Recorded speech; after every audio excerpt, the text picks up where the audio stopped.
konflik dengan Nikita Mirzani belum kelar. Baru-baru ini, Fadel kembali bikin heboh. Dilansir dari beberapa media, Fadel sampai membuat artis Olla Ramlan ikut marah. Bukan tanpa sebab, hal itu karena Fadel diduga menyenggol nama anak Olla Ramlan yang pernah menjadi pacar Loli. Fadel kedapatan menyinggung sosok Sean dalam konversi persnya bersama kuasa hukum Razman Nasution. Jadi gue punya followers, dia juga punya followers, di sini gue juga punya engagement, di sana juga punya engagement. Jadi kenapa sampai sebesar ini? Karena sebelumnya pacarnya bukan gua, mantan-mantannya Loli nggak sebesar ini. Bener gak?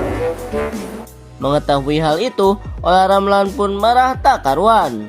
Dikutip dari unggahan Instagram story-nya, Olla Ramlan pun meradang dengan pertanyaan pada Bajideh yang membawa-bawa nama Sean.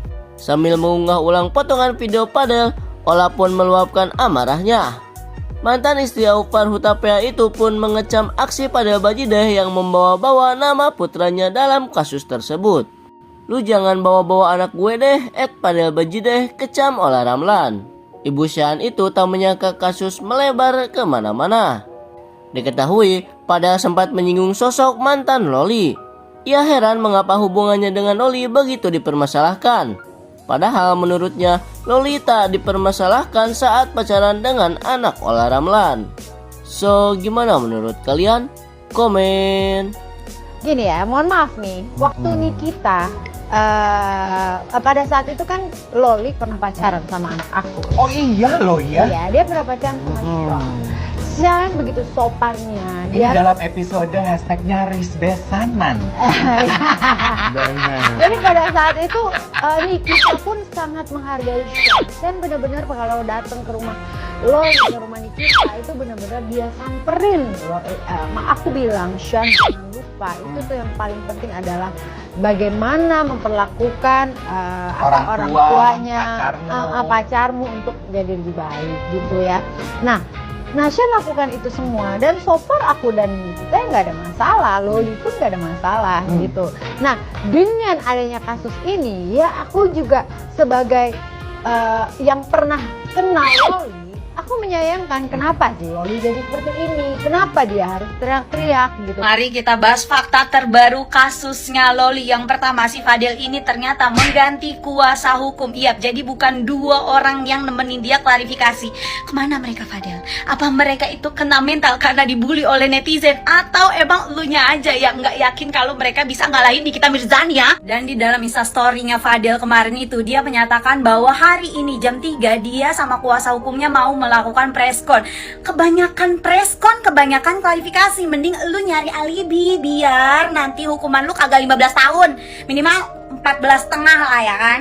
Ya lu Fadel yang bener-bener aja kalau nyari kuasa hukum. No, lu diketahui nama Nikita Mirzani sama si Mail sama Yolo Ina sama pengacaranya si Nikita Mirzani. Minimal lu mau nyari pengacara, lu nonton dulu tuh YouTube-nya Uya Kuya, lu bisa dilihat noh di sana yo. Mantan-mantan kliennya pengacara lu tuh pada speak up. Mana kalau misalkan ngomong tuh ya lagi press con tuh blunder. Ya wajar sih kalau gratis alias barter exposure. Jadi lu pasrah aja gitu. Siapa yang datang ya udah ayo join. Tapi kasihan tahu kalau kalian udah ngeliat instastory pengacaranya kan, dia kan bikin video tuh mereka bejejer kan Fadel, pengacaranya, terus keluarganya. Gue kasihan sama bapaknya, kayaknya udah mati. Anjing, gara-gara lu nih ya kan, gue kebawa-bawa sama laki gue nih ya kan.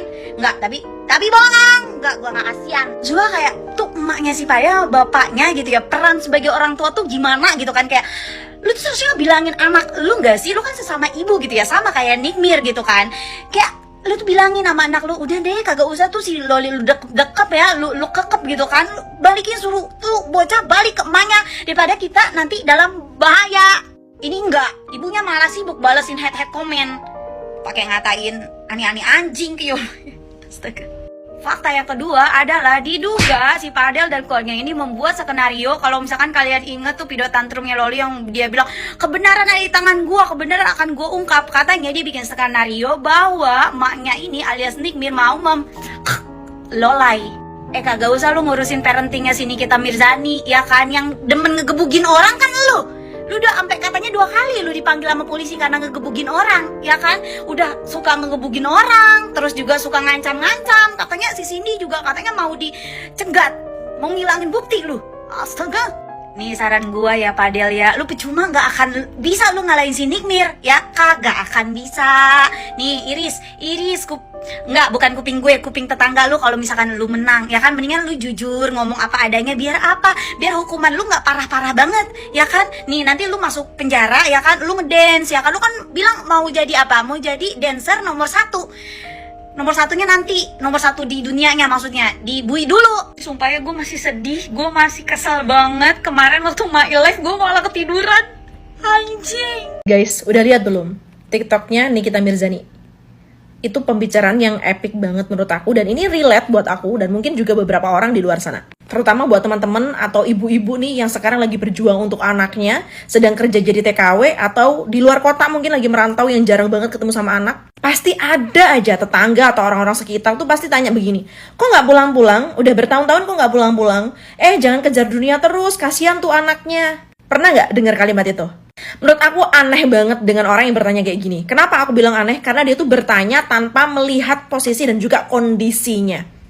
Gak ada yang namanya orang tuh pengen jauh dari anaknya. Gak ada orang yang pengen merantau jauh dari keluarganya. Gak ada. Kalau misalnya dia tuh punya modal, punya usaha di rumah, ya pengennya usaha di rumah dan juga dekat sama keluarga ataupun anaknya. Pasti pengen banget tuh. Masalahnya, apalagi kayak aku ya dulu.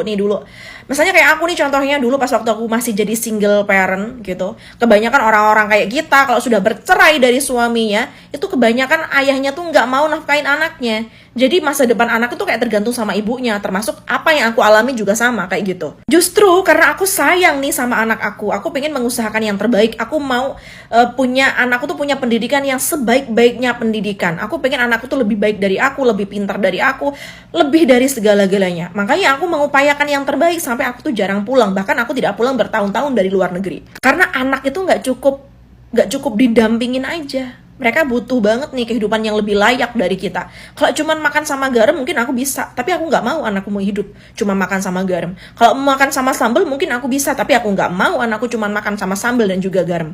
Ngerti nggak maksud aku?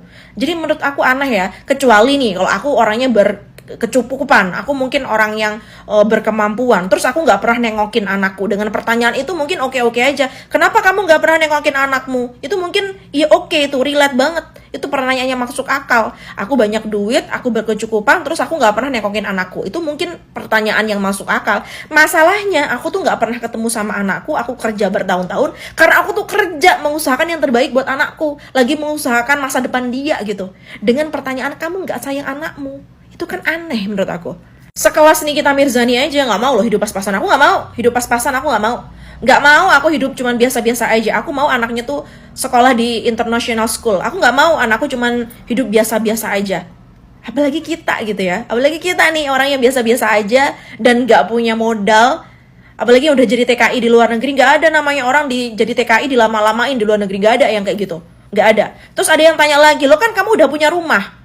Nggak cuma cukup rumah, nggak cukup tuh, kita cuma punya rumah, punya tanah nggak cukup kayak gitu aja. Pola pikir orang tuh beda-beda ya, beda-beda. Tapi kalau aku sendiri, apalagi kita punya orang tua yang masih utuh nih, aku pengen orang tuaku semakin tua, semakin nggak punya kemampuan, semakin nggak punya tenaga untuk kerja. Aku mau di masa tua orang tuaku, aku punya modal, aku punya rezeki gitu. Setidak-tidaknya aku udah punya tongkat untuk bersandar orang tuaku. Jadi kalau orang tuaku suatu saat nanti udah nggak bisa menghasilkan uang lagi, udah waktunya bersandar ke anak-anaknya, anaknya mampu untuk menghidupi orang tuanya.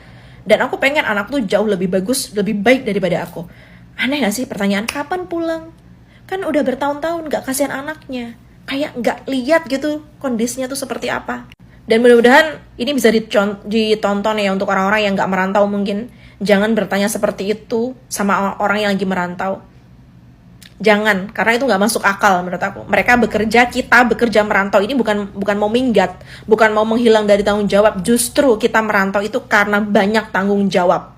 Karena kita tuh pengen mengupayakan yang terbaik buat keluarga.